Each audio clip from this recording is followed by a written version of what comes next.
बनाउनु भएको छ। तपाईहरुको निधारको अबिर पनि कतिको त नआउँदा नआउँदा पनि गएको छैन, कतिपय अझै पनि अबिर माला लगाइरहनु भएको छ। हो, त्यस्तै सेलिब्रेसन नेपाली जनताले अबको 5 वर्ष प्रत्येक दिन गर्न सक्ने गरी काम गर्नुपर्छ। तपाईको परिवार कति खुसी हुनु भएको छ नि, माननीय हुनुभयो भनेर। परिवार आफन्त देश विदेशमा ओहो कत्रो सेलिब्रेसन चल्यो होला, केक काट्नु भयो होला, दियो बाल्नु भयो होला, रातभर रमाइलो गर्नुभयो होला, खानपिन कति रमाइलो गर्नुभयो होला नि। हो, त्यस्तै उत्सव जनताले 5 वर्ष मनाउनु पर्छ। तपाईलाई चुनेकोमा, मलाई चुनेकोमा त्यो हाम्रो चुनौती हो। यो 5 वर्षलाई सामान्य अन्य चुनावहरुमा चुनिएको जस्तो सोच्नु भयो भने त्यसले अप्ठ्यारो परिस्थिति सृजना गर्छ।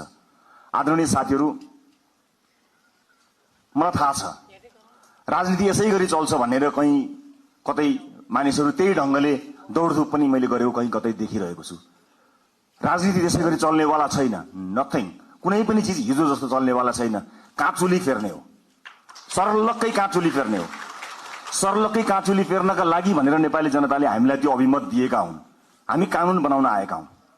कानून बनाउने प्रमुख जिम्मेवारी तपाईहरुको काँधमा नेपाली जनताले दिएका हुन्। उनलाई थाहा छैन त्यो कानून फेरेर उनको घरको बाटो बन्छ, उनको धारामा पानी आउँछ, बिजुली आउँछ, इन्टरनेट चल्छ, उनलाई थाहा छैन। तर तपाईलाई थाहा हुनुपर्छ कुन धाराले कहाँ अड्काएको छ मान्छेको घरमा धारा आउनु, तपाईलाई थाहा हुनुपर्छ। अध्ययन गर्नुपर्ने हुन्छ। त्यसकारण यसपटक यो शक्तिको दौडधुप यताउता यसलाई भनेर हुन्छ कि उल्ला भनेर हुन्छ कि यसो भेटेर गएर फोटो खिचेर हुन्छ कि यो पसल बन्द गर्नु होला साथीहरु। म आज अलिकति कितो कुरा गरिरहेको छु तपाईहरुलाई।